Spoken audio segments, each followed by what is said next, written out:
ராஷாவை தனது பனிமூச்சால் உறைய வைத்தது கேரனுக்கு ஒரு பெரிய நன்மையாக அமைந்தது. இப்போது அசைய முடியாமல் இருக்கும் ராஷாவை தாக்குவது கேரனுக்கு இன்னும் எளிதானது. அவன் தனது ஆழ்மனதில் மந்திர வடிவங்களை உருவாக்கத் தொடங்கினான். அதிசய மந்திரக் கலையிலிருந்து சில சிக்கலான மந்திரங்களை அவன் உச்சரிக்க பெரும் ஆற்றல் திரண்டது. கேரனுக்கு முன்னால் 2 பெரிய ஆளைக்கல் அளவிலான கோளங்கள் தோன்றின. பனிமுத்து, இதிலிருந்து இடைவிடாது உறைபனிக்காற்று வீசியது. நெருப்பு முத்து, இது தகிக்கும் வெப்பத்துடன் சிவந்து ஜொலித்தது.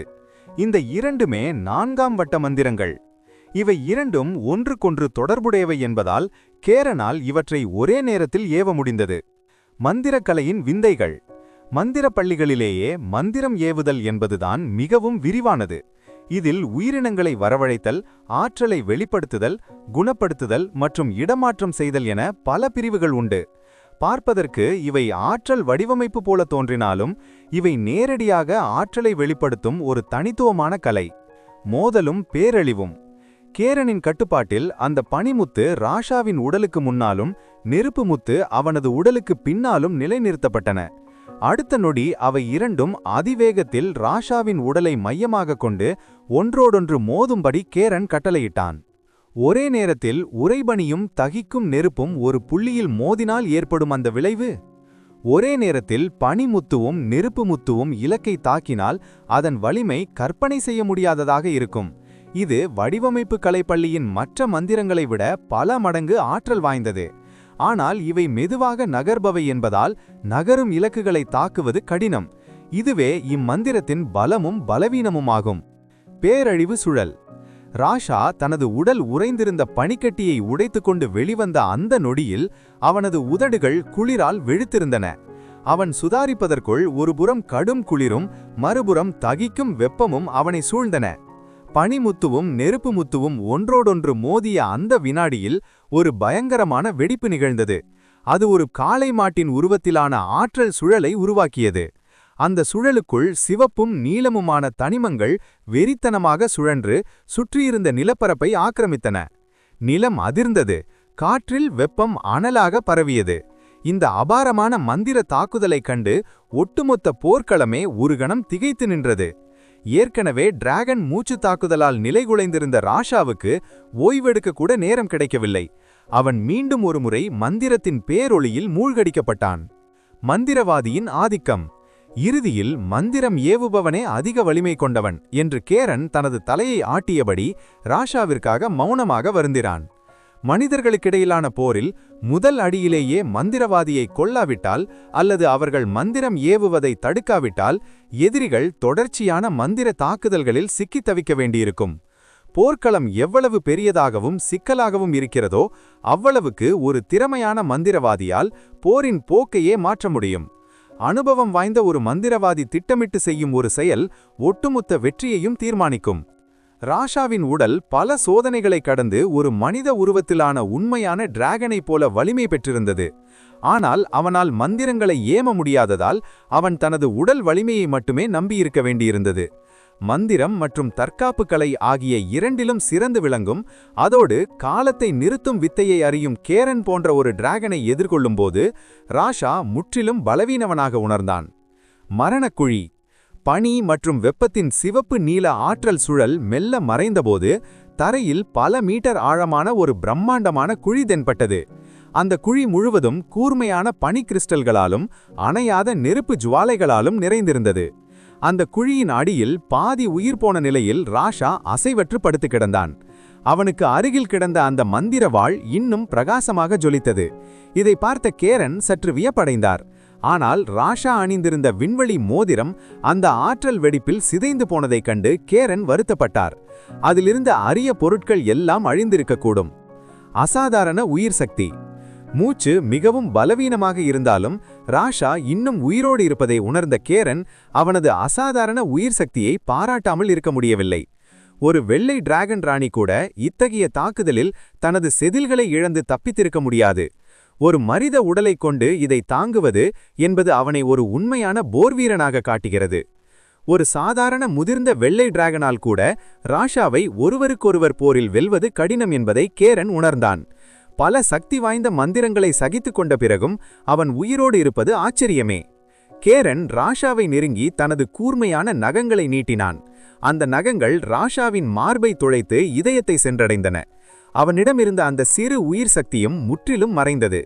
பின்னர் கேரன் தனது பனிமூச்சை அவன் மீது ஏவி அவனை அந்த பனி கிறிஸ்டல் காடுகளுக்குள்ளேயே புதைத்தான். அதன்பின் நிமிர்ந்து பார்த்த கேரன் சோகம் நிறைந்த கண்களுடன் தன்னை வெறித்து பார்த்த பழைய மந்திரவாதி காப்ஃபைலின் பார்வையை எதிர்கொண்டான்.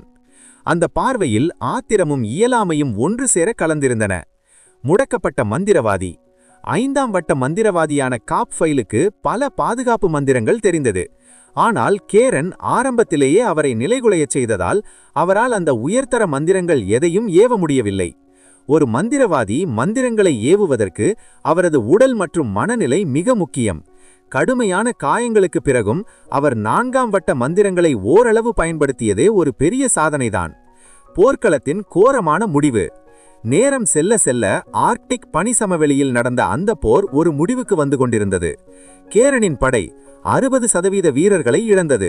மனித இராணுவம் 80%த்திற்கும் மேற்பட்ட கவச வீரர்களும் மந்திரவாதிகளும் கொல்லப்பட்டனர் அல்லது காயமடைந்தனர். வெள்ளை போர்வை போர்த்திய போன்றிருந்த அந்த உலகம் இப்போது இரத்த ஆறுகளால் சிவந்து ஜொலித்தது. பெரும்பாலான மந்திரவாதிகள் கொல்லப்பட்டதால் வானத்தை தடுத்து நிறுத்திய அந்த வான் தடுப்பு மந்திரம் வலுவிழந்து தோல்வியடைந்தது. வானம் திறக்கப்பட்டது. தடுப்பு மந்திரம் விலகியதும் வெள்ளை டிராகன் பெண்ணுக்கு மீண்டும் ஒரு புதிய வாய்ப்பு கிடைத்தது. சிறைப்பட்டிருந்த வானம் இப்போது அவளுக்கு தடையின்றி திறந்திருந்தது. வானை தடுத்திருந்த மந்திரம் செயலிழந்ததும் வெள்ளை டிராகன் ராணி சாலியா தனது பிரம்மாண்டமான சிறகுகளை விரித்து வானில் சீறி பாய்ந்தாள். தனது சுதந்திரத்தை எண்ணி அவள் பெருமையுடன் கர்ஜித்துச் சிரித்தாள். வானிலிருந்து இடைவிடாது பனிமூச்சை டிராகன் பிரத்தை ஏவி தரையிலிருந்த எதிரிகளை துவம்சம் செய்தாள். அவ்வப்போது மின்னல் வேகத்தில் கீழே இறங்கி மனித வீரர்களை தனது கால்களால் நசுக்கி எறிந்தாள். ஆசிரியரின் மடல். முகமூடிக்குப் பின்னால் ஒரு பயணம். இந்த அத்தியாயத்தை பதிவிடும் வேளையில் நான் உங்கள் அனைவரிடமும் மன்னிப்பு கேட்க விரும்புகிறேன். நான் ஒரு புதிய எழுத்தாளர் என்று கூறி ஆதரவு கோரி வந்தேன். ஆனால் அது உண்மை இல்லை. நான் கடந்த 6 ஆண்டுகளாக சியான் தளத்தில் பல்வேறு புனைப்பெயர்களில் பல வகை கதைகளை எழுதி வருகிறேன். இறுதியில் எனக்கு பழகிப்போன இந்த தளத்திலேயே நிலைத்திருக்க முடிவு செய்தேன். வலிகள் நிறைந்த 6 ஆண்டுகள். எனது கல்லூரி 1ஆம் ஆண்டில் எனது முதல் புத்தகத்தை எழுதினேன். அது பிரசுரிக்கப்பட்டாலும் விற்பனை மிகவும் குறைவாகவே இருந்தது. தினமும் பல மணி நேரம் அலைபேசியிலேயே டைப் செய்ததால் எனது கட்டை விரல்கள் கடுமையாக வலிக்கத் தொடங்கின. முழுநேர உழைப்பிற்குப் பிறகு மாதம் இறுதியில் எனக்கு கிடைத்ததோ சில 100 யுவான்கள் மட்டுமே. இருந்தும் அந்த சிறு தொகையும் எனக்கு மிகுந்த மகிழ்ச்சியை தந்தது. எனது நண்பர்கள் ஓய்வு நேரங்களில் விளையாட்டுகளிலும் அரட்டைகளிலும் ஈடுபட்டிருந்தபோது நான் அந்த சிறு வருமானத்திற்காக தொடர்ந்து எழுதிக் கொண்டிருந்தேன். ஏழ்மையும் கனவுகளும். நானும் மற்ற மாணவர்களைப் போல கல்லூரி வாழ்க்கையை ரசிக்க ஆசைப்பட்டேன். ஆனால் எனது குடும்பச் சூழல் அதற்கு இடமளிக்கவில்லை. ஆண்டிற்கு 3600 யுவான் கல்லூரி கட்டணம் என்பது பலருக்கு சிறிய தொகையாக இருக்கலாம். ஆனால் எனது குடும்பத்திற்கு அது ஒரு பெரும் சுமை. கல்லூரி கட்டணத்தை செலுத்த உறவினர்களிடமும் மற்றவர்களிடமும் உதவி பெற வேண்டிய நிலையில் எனது குடும்பம் இருந்தது. எனது 18 ஆண்டுகால வாழ்க்கையில் முதன்முறையாக ஒரு உணவகத்திற்குச் சென்று சாப்பிட்டது எனது நண்பர்களுடன் சென்ற அந்த ஒரு முறை மட்டும்தான். விடுமுறை நாட்களில் பகுதி நேர வேலைகள் செய்தும் மாணவர்களுக்கு பாடம் நடத்தியும் கொஞ்சம் கூடுதல் வருமானம் ஈட்டினேன். ஆனாலும் எழுத்துப் பணியை கைவிடவில்லை. நான் சம்பாதிக்கும் ஒவ்வொரு ரூபாயும் எனது குடும்பத்தின் கடனை அடைக்க உதவும் என்று எனக்கு தெரியும். முன்னேற்ற பாதை. நான் ஒன்றும் பிறப்பிலேயே திறமை கொண்டவன் அல்ல. ஒரு சாதாரண மனிதனாக மீண்டும் மீண்டும் எழுதியதன் மூலம் சில நுணுக்கங்களை கற்றுக்கொண்டேன். மெல்ல மெல்ல எனது புத்தகங்களின் விற்பனை அதிகரிக்கத் தொடங்கியது. 4ஆம் ஆண்டு.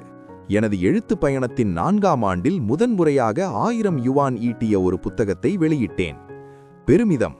வெறும் வருகை பதிவு ஊதியத்தை மட்டும் நம்பியிருக்க வேண்டிய நிலை அப்போது மாறியது. அது ஒரு மிகப்பெரிய வெற்றி இல்லாவிட்டாலும் எனக்கு மிகுந்த மகிழ்ச்சியை தந்தது. நிச்சயமாக எல்லா நேரங்களிலும் வெற்றி கிடைக்கவில்லை. அடுத்த புத்தகம் தோல்வியடைந்தபோது நான் வருத்தப்படவில்லை. ஏனெனில் தோல்விகள் எனக்கு பழகிப் போயிருந்தன.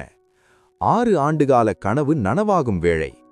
இப்போது 6 ஆண்டுகால உழைப்பிற்குப் பிறகு நான் எழுதிய புதிய புத்தகம், இந்த கதை, வாசகர்களிடையே பெரும் வரவேற்பை பெறும் நிலையில் உள்ளது. இது ஒரு தரமான படைப்பாக மாறும் என்று பதிப்பாசிரியர் கூறியபோது என்னால் நம்ப முடியவில்லை. முன்னணி எழுத்தாளர்களுக்கு இது சாதாரணமான ஒன்றாக தெரியலாம். ஆனால் என்னை போன்ற ஒரு சாதாரண பின்னணியிலிருந்து வந்தவனுக்கு 1000 யுவான் ஈட்டும் ஒரு தரமான புத்தகத்தை உருவாக்குவது என்பது ஒரு எட்டாக் கனவு நனவாவது போன்றதே. நிறைய வாசகர்கள் எனது கதைகள் பாதியிலேயே நிறுத்தப்படும் அல்லது கைவிடப்படும் என்று கருத்து பெட்டியில் பதிவிடுகிறார்கள். ஆனால் உங்கள் நம்பிக்கையை நான் கேட்கிறேன். கடந்த 6 ஆண்டுகளில் நான் என்னை செதுக்கிக் கொள்ள கடுமையாக உழைத்துள்ளேன். இந்த புத்தகத்தை சிறந்த ஒன்றாக மாற்ற என் முழு முயற்சியையும் எடுப்பேன். உங்களது வாக்குகள், ஆதரவு மற்றும் அன்பளிப்புகளுக்கு மிக்க நன்றி. உங்கள் நம்பிக்கை என்னை ஆழமாக நெகிழ வைக்கிறது. இன்று எனது புத்தகம் அதிகாரப்பூர்வமாக பிரசரிக்கப்பட்டுள்ளது.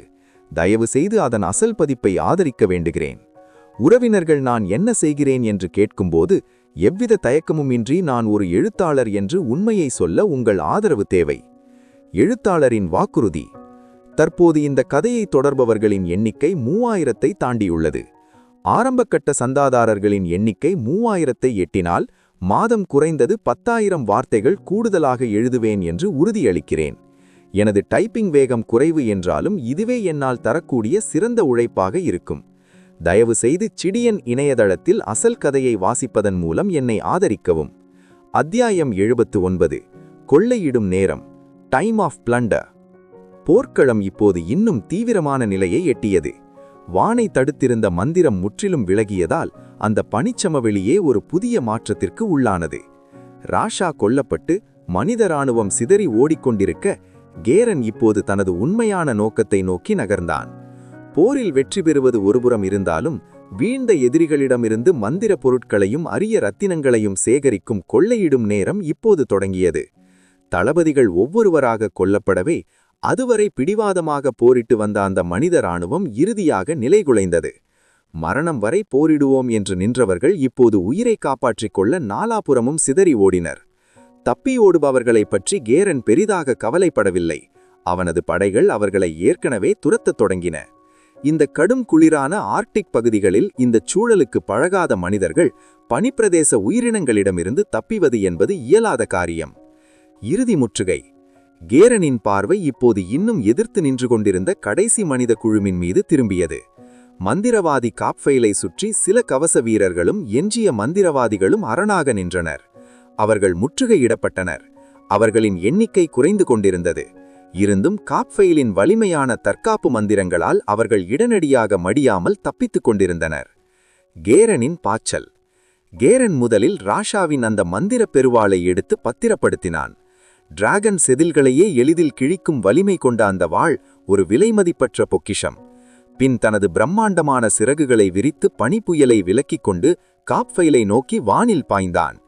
அதே சமயம் அந்த அறிவற்ற டிராகன் பெண்மணி சாலியா எஞ்சியிருக்கும் சில தனிமைப்படுத்தப்பட்ட எதிரிகளை வானிலிருந்து தூக்கி போட்டு விளையாடிக் கொண்டிருந்தாள். அவளது அந்த கொடூரமான பொழுதுபோக்கில் கேரன் தலையிடவில்லை. அதே சமயம் அதை ரசிக்கவும் இல்லை. அவளுக்கு சிறிதளவாவது புத்தி இருந்திருந்தால் முதலில் காப்ஃபெயிலை தாக்கி அவனை கொன்றிருப்பாள்.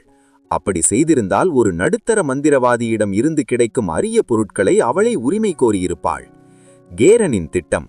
சாலியா விளையாட்டில் மும்முரமாக இருக்க கேரன் இப்போது காப்ஃபெயிலை தனது முழு கட்டுப்பாட்டிற்குள் கொண்டுவர தீர்மானித்தான்.